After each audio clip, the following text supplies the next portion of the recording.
ladies and gentlemen, welcome back to the channel. Today we are on a very special e-bike, one that really helped this channel take off from the very beginning. This is my old, used to be broken, wired cruiser. In fact, it's actually made from back when they used to be called Wicked. That's how old this was. And I bought this bike broken. It had the loose magnets in the motor, and I've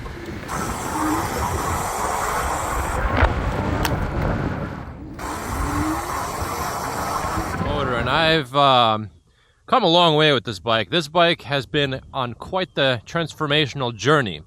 And in today's video, we're going to talk about this bike, the finished product, what I like about it, what I don't like about it, the best platform if you do want to build a bike like this, which bike to get, because believe it or not, in my opinion, it is no longer the wired bikes. I think it's going to be the E-Cells 5-star. That is the best platform for modding if you want to build a bike like this or something else. We're going to talk about that later. And before all of that, we're going to do our 0 to 20 testing.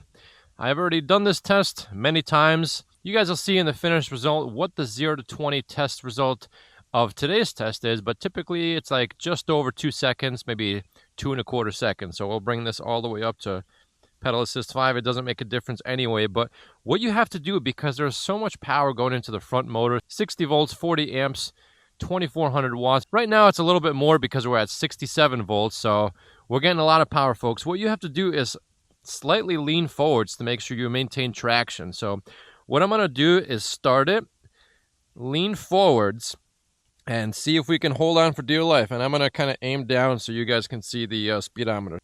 All right, so without further ado, 0 to 20, dual motors, 3, 2, 1, go. 20. Oh my God, dear Lord. See, there's some wheel slip, but if you lean forwards, it's better. Let's do that again. From this sewer grate, wait for the speedometer to go down. Here we go, 3, 2, 1, go. 20. So 0 to 20 is no joke. And that is all throttle. That's not with one pedal to really give it a little bit extra torque or pedaling at all like you've seen some other reviewers do. They'll say throttle only, and then they'll really drive a foot down. Be like, nah, that's giving it power. But let's go ahead and pedal. Let's see if I can give it some help. We're going to do a 0 to 30 from gear number 2. And let's see how fast this is. Pedaling hard. Start back here. All right, here we go. 3, 2, 1, go. 30. That's insane. So what we'll do now is do our main hill climb test, throttle only, and let's see what time we get. Here we go, starting at the sewer grate. 3, 2, 1, go.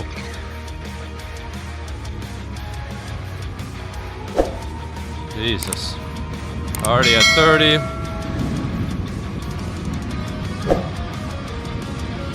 Wow. Oh my God. Oh my God. Holy.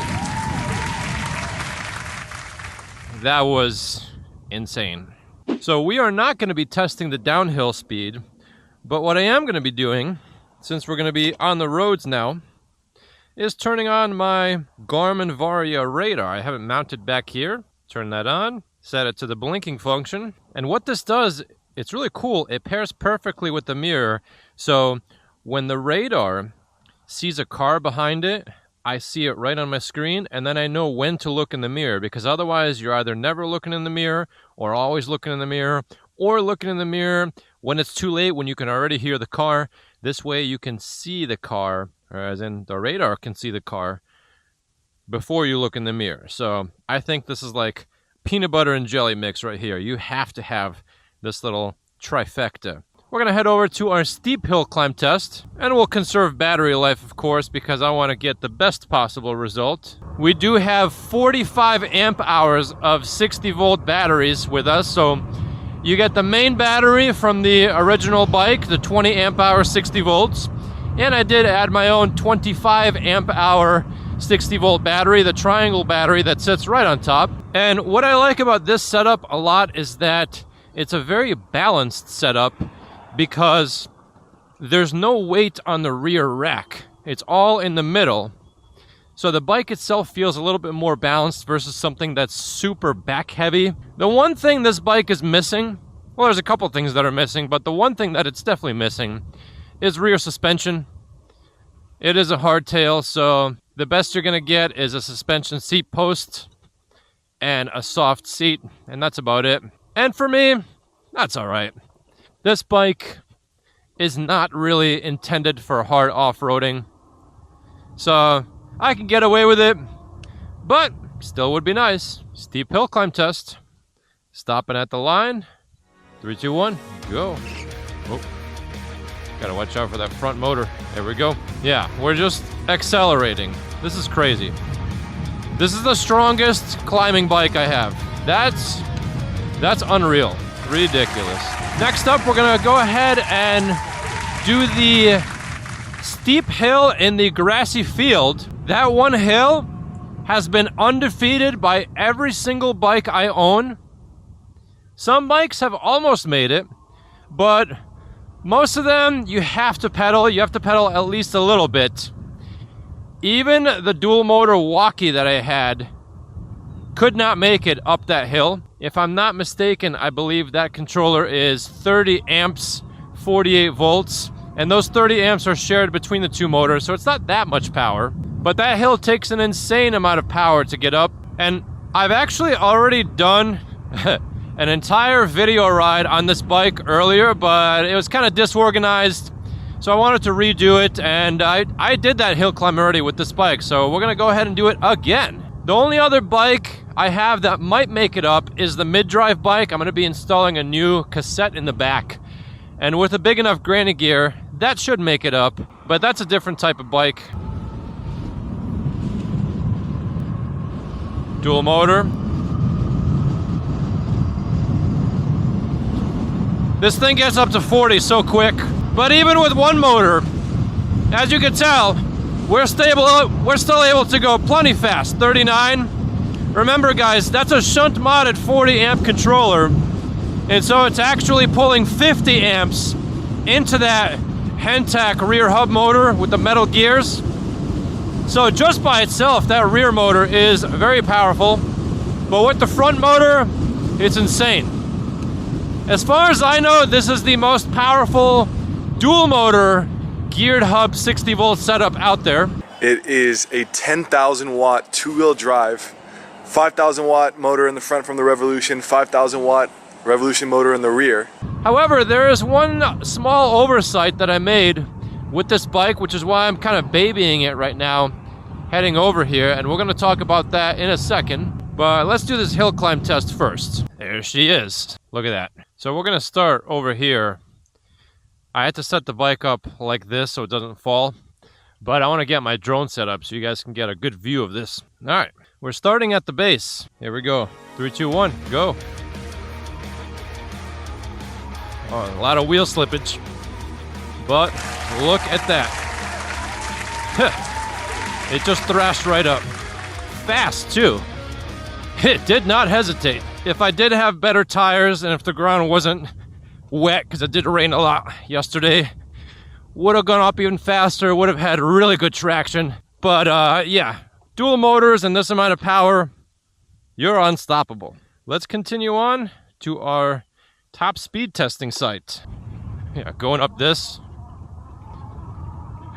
it's a joke. It's insane. You got to actually watch out for the front wheel, because this bike has the road treaded tires.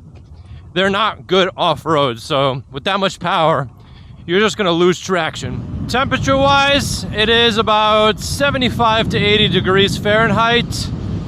I am 200 pounds, not wearing my filming backpack. And let's see how this goes. We're gonna stop at the stop sign and then pedal up to speed, as long as there's no cars in front of us. See how fast we can go. We'll pedal up to about 35 and see where this tops off. Here we go. Dual motor, pedaling, tuck down. All right, we're hitting 42 GPS, 43 speedometer, 44 speedometer. And believe it or not, this is where the motor pretty much tops out. So we actually don't even have to do that on the way back, but we will anyway, just to show you guys. The motors top out at about 45 miles an hour. So just to show you guys, the speed will be the same, but we hit what, 43 miles an hour one way. Let's do that on the way back. Here we go. Pedal up to speed, dual motor, 42, draft in the car. All right, so about 42 miles an hour top speed in this bike with ridiculous amounts of torque. So what I want to do now is pull over and tell you guys more about this bike, what the finished product looks like, and what could use some improvement. And then I'm going to tell you why the E-Cells 5-star, save $100 using code MAX100, is, in my opinion, the best modding platform to build a bike like this or something maybe even faster. So this is it, guys. This is the finished product. As you could tell, there's some ABS plastic over where the controllers are, and I do have a door right here that opens up using some Velcro. So you got the controllers back there, and I can remove all of these batteries and easily put this on a car rack, on a bike rack, because these batteries are very heavy, but if you take them off, the bike is much lighter. So this is a very transportable and modular system, and that's one thing that I really wanted. I can run one motor, one battery. I can run two batteries, one motor, whichever one I want.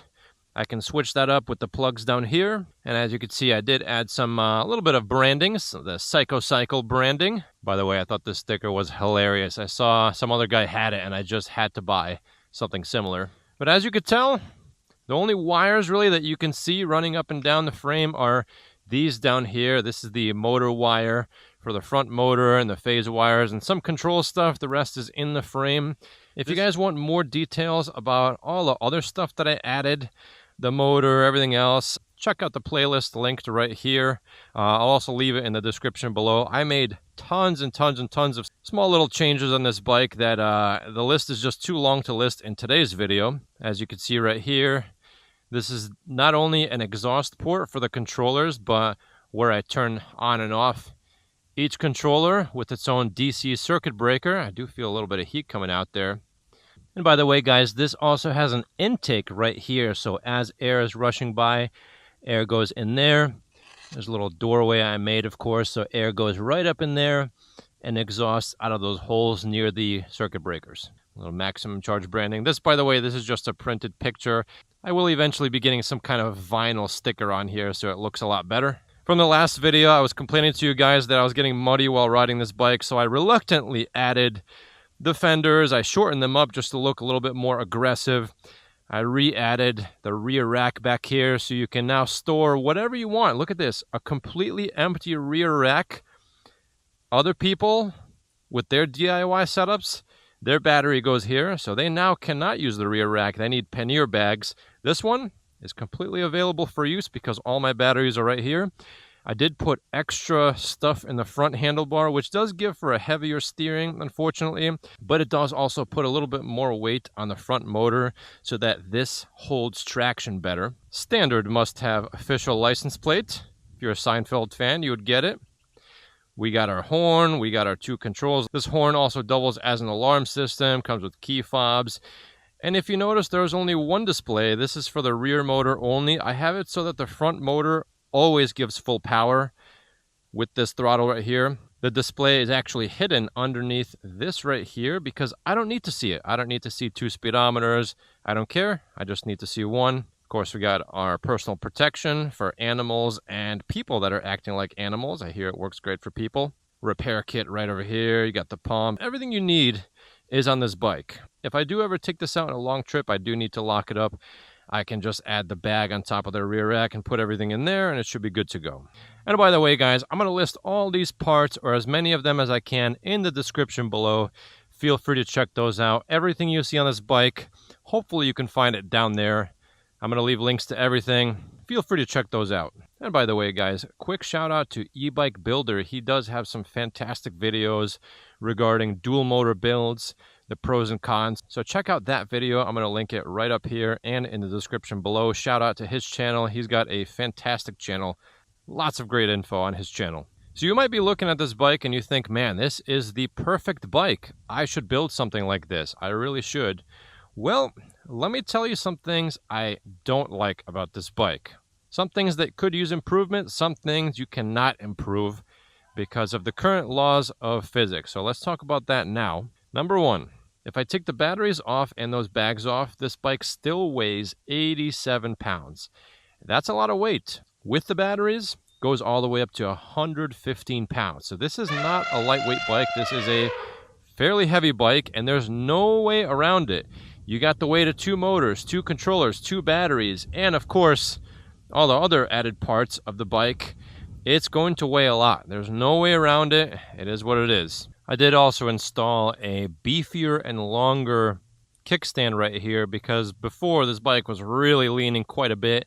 It's pretty heavy now, so you have to keep it a little bit more vertical. So this kickstand definitely helped. This thumb throttle right here is terrible. I only get power from this thumb throttle when I push it in about halfway in, and then I finally get power. I guess maybe it's a safety feature because I'm less likely to whiskey throttle this in that case. But still, this throttle does suck. I'm not going to replace it. I'm just going to keep it as is. It's a cheap AliExpress find. Number 2, these brakes are not strong enough for this bike. These are dual piston brakes. It does have the 203 millimeter rotor, so that does help a lot. But it really does need the quad piston calipers.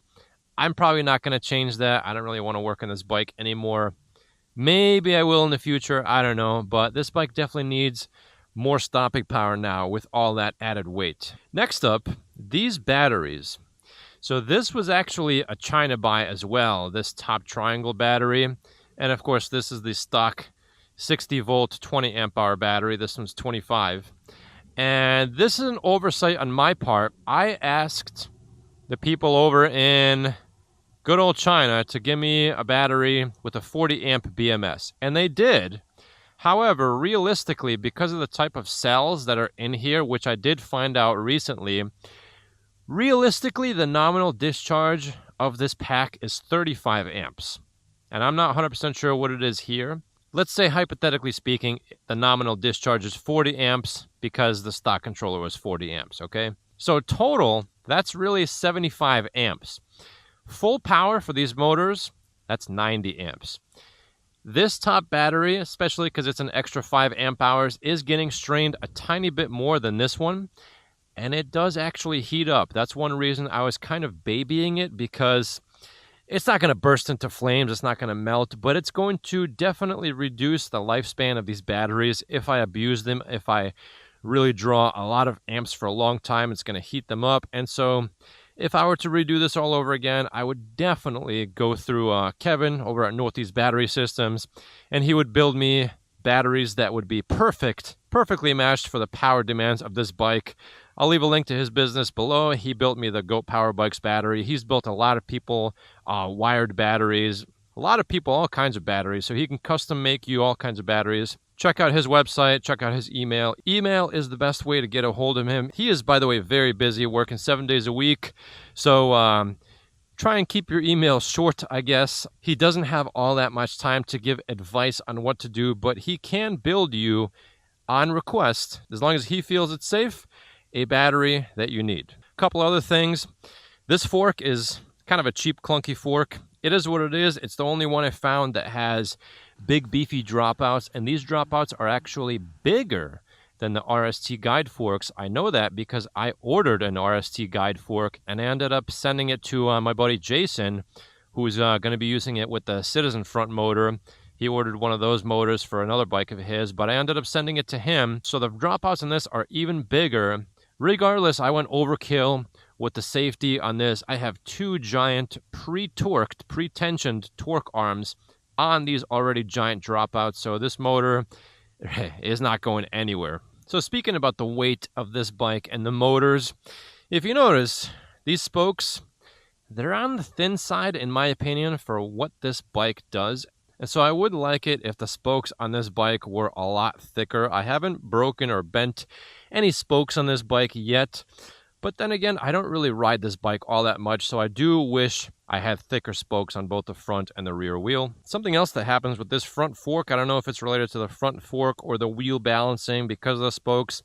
When I'm going over 40 miles an hour, this whole thing likes to wobble forwards and back. I don't know if it's because there's flat out in the tire or what's going on. So yeah, you guys let me know in the comments below, what do you think is causing it? Is it the bad front forks? Is it a imbalance on the wheel? Is it both?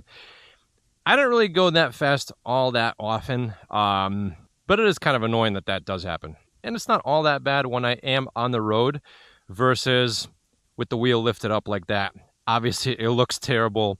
When you're on the road, you guys saw me doing that high-speed run. It is noticeable, but it's not that bad. And the last thing I wish this bike had was a stronger frame. If you guys watch my buddy Tim over at Shoot the Chit, he had a wired cruiser that he actually jumped, and his frame bent right here where the battery sits. It folded in just a tiny bit. So I do wish this frame were stronger, especially because now that I have so much weight on it, I really wish the frame had a little bit more metal on it. So Wired changed their bikes completely, where now there's a front through axle, so you can't really put a front motor on there. And it comes with 2 batteries, which makes it so that if you did want to add a second large battery like I did here, you'd have to remove the first one, add the second one, because the rear motor now on their new bike is 45 amps. So that's going to eat up both batteries very quickly. So I would definitely recommend having more than the 35 amp hours of battery that they have on their bike if you're going to be making a dual motor setup like this. So those are the things that could use improvement on this bike, and talking about the frame is going to segue us right into the next topic, which is the eCell's 5-star and why I think that is the best platform now for building a bike like this, or for building something even faster, maybe with a single large rear hub motor in the back. So I filmed this video separately. Let's go into that clip now, where I talk about specifically the features of that bike that I think make it a great platform for modding. See you guys in a bit. Alright guys, so we're out here after doing our off-road test, and I figured I'd kind of splice these 2 videos together and tell you guys why I think the eCell's 5-star is currently the best modding platform if you want to build a high-speed single-motor e-bike or a high-speed dual-motor e-bike. Let me tell you exactly why I think this is the best platform to get.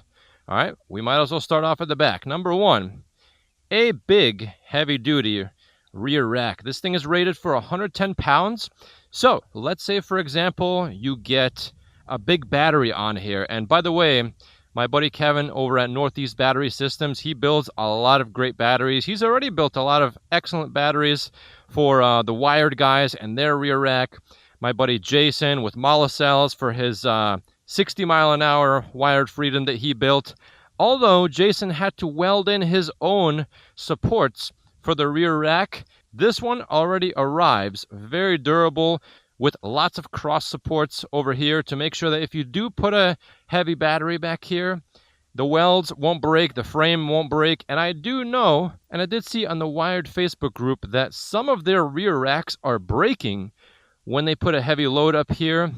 This one, I don't think it's going to break at all. So the rear rack on this thing is fantastic. You could put a whole bunch of heavy stuff here and it'll be just fine. I know Jason has his battery and his controller mounted right here on his Freedom. Again, he did reinforce that rear rack himself. This one I think is going to be just fine. All right, so that's number 1. Number 2, it has the double wall wheels, which are very durable. If you hit a bump going 30 miles an hour, it's not that bad. It's not that much stress on the wheels. If you hit a bump going 40 or 50, that puts a lot of pressure on the wheels. And these wheels, thankfully, are double wall wheels. So they are extra durable, extra rigid. I think these wheels are going to be phenomenal, especially if you keep the current setup and you just lace in a motor into this front wheel over here. Let's say you want to make a dual motor setup. Just make sure you use thicker spokes because the spokes back there are thicker than here. I think you're going to be all set. Number 3, I think the geometry for this bike is great. Oh, that guy's so cool. Number 3, I think the geometry for this bike is perfect. This part is nice and low, so the standover height is fantastic. You can get the seat height really low. It is a full-size 26 by 4 inch wheeled e-bike, so it still kind of looks like a bicycle. It's not a moped style e-bike, and so you're not going to get the stairs, the angry Karen stairs, with this that you might get on something like a goat bike or a moped style e-bike. Although I know some of you guys think those do look cooler, this is going to be a little bit stealthier, and you'll probably get away with this while some other guy gets his e-bike impounded. Who knows what's going to happen in the future with the laws, but this looks like a normal bicycle. Number 4, the suspension on this e-bike is phenomenal, and these rear swing arms back here, all the suspension parts are extra beefy, they're very durable. So it seems like they are designed for high durability, longevity, and I think they can withstand higher speeds and higher power than this thing already puts out. Number 5, the frame has a lifetime warranty. David Cleveland, the CEO over at eCells, has put a lot of thought into this frame, and it seems like over the half decade that eCells has been around, they've perfected this frame, and they're confident enough to give you a lifetime warranty on the frame. So I think if you're going to be stressing out an e-bike, this is the frame you want to go with, especially if it's going to be a full-size style e-bike. Number 5, you get RST guide forks already installed on this bike, and thankfully these RST guide forks do come with the larger dropouts. So if you do put a front motor in the front, you're not going to need a new fork. This fork should be able to handle it, although, in my opinion, I would put at least one torque arm. On my Cycle, I put 2 big torque arms on each side with dropouts that are similar to this. But guys, in my opinion, please just be safe. If you're going to put a front motor here, please, for the love of Christ, at least put 1 torque arm here. Especially if it's going to be 60 volts, maybe even 40 amps. Just be safe, guys. Also, if you're going to be putting a front motor on an e-bike, why not already have an insanely powerful rear motor here? This thing peaks at nominal voltage, nominal amperage from the controller at 2400 watts. At full charge for the battery and at peak amperage from the controller, this thing peaks at somewhere around 2800 watts. Already out of the box, this thing is insanely fast. Once you throw on a front motor there, you're going to have one of the fastest bikes around. Also, if you want, you can upgrade the front forks to the dual crown front fork, which I know eCells does use for their current dual motor e-bike. So feel free to reach out to them, ask them for pricing, or you could just buy this bike from the beginning with one of those forks. And of course, these bikes do come with the quad piston calipers and the 203 millimeter rotors. This particular one, this is an earlier model, it does not have that, but the new ones all have that. And so if you're going to be going fast, you're going to want that stopping power. And it's already pre-installed for you, ready to go. Speaking of dual crown forks, eCells does have a dual star option, which already comes with a smaller 15 amp hour battery in the back, along with the stock 20 amp hour battery. Both batteries individually can put out a nominal 50 amps. The BMS is a 50 amp BMS. So what that means is that if you have a power hungry front motor, you can run both of these motors from the packs together and have a decent amount of range. If you ran both motors from one battery, that's not going to give you all that much range, but since you have that 15 amp hour battery, that's going to help out a lot. And of course, you can run the motors individually. Maybe the front is used by the smaller battery, the back is going to be used by the main battery, or you can splice them together, whatever you want to do. So if I were to build a dual motor e-bike again, this would be the platform that I would go for. It's already mostly done. So if you wanted the least amount of work to build a dual motor e-bike, you could just get the dual star, get yourself a front motor, a display, a controller. I don't know if eCells is going to sell these controllers separately. You can send them a customer service chat if you want, but you can always buy different KT controllers out there. You can get another display like this, a wiring harness, and with some basic soldering skills, you can easily put everything together. Now, you guys let me know in the comments what you think of this idea.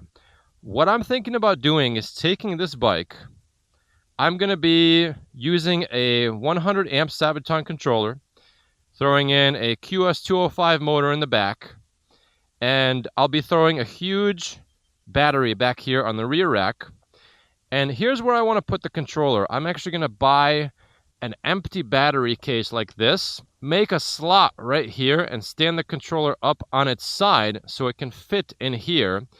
I'm going to use some ABS plastic and maybe make some kind of mold over this empty battery case, so everything is covered. But I think that's going to be a pretty cool setup. And if you threw some maybe like pannier bags on the sides, this thing is going to be an undercover 60-mile-an-hour e-bike. Nobody's going to know that this thing can go almost highway speeds looking pretty much like a normal bicycle. Especially if you maybe put some thinner, smoother tires, maybe like 3-inch tires, I don't know. This thing will be an undercover beast. It'll be a sleeper e-bike. Let me know what you guys think. Should I do that? Let me know in the comments below. And again, guys, you can get this bike right now, $100 off using code MAX100. And we're back. Would I build this bike again? Probably not. But in the process of building it, I learned so much about e-bikes.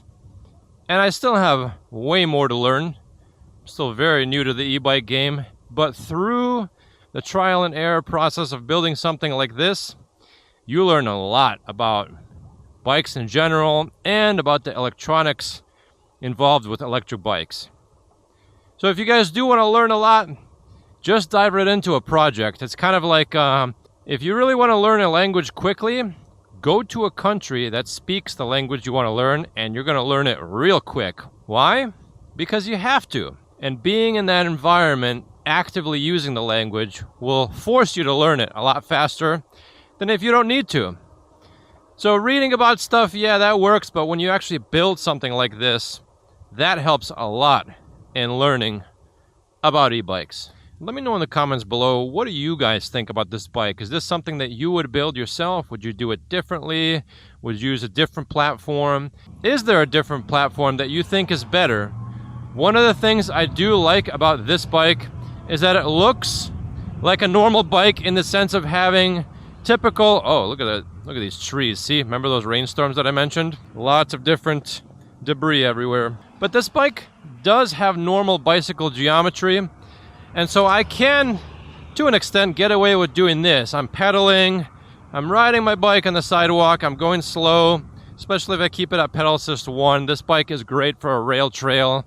This is actually going to be my group ride e-bike with slower normal e-bikes. No like Surons or anything like that, although I'm sure this thing could probably keep up with the amount of torque it has. So in theory, there are better frames to use for a bike like this, but they don't look like bicycles. They look like mopeds or dirt bikes. And this one, I can just jump right in the road and go 40 miles an hour whenever I want. But yeah, let me know what you think about this bike. And if you do want to check out the eCells 5-star, using the link in the description below will help this channel at no extra cost to you. It's going to help me make more videos like this. Use code MAX100 to save $100. That's it for today, folks. Until next time.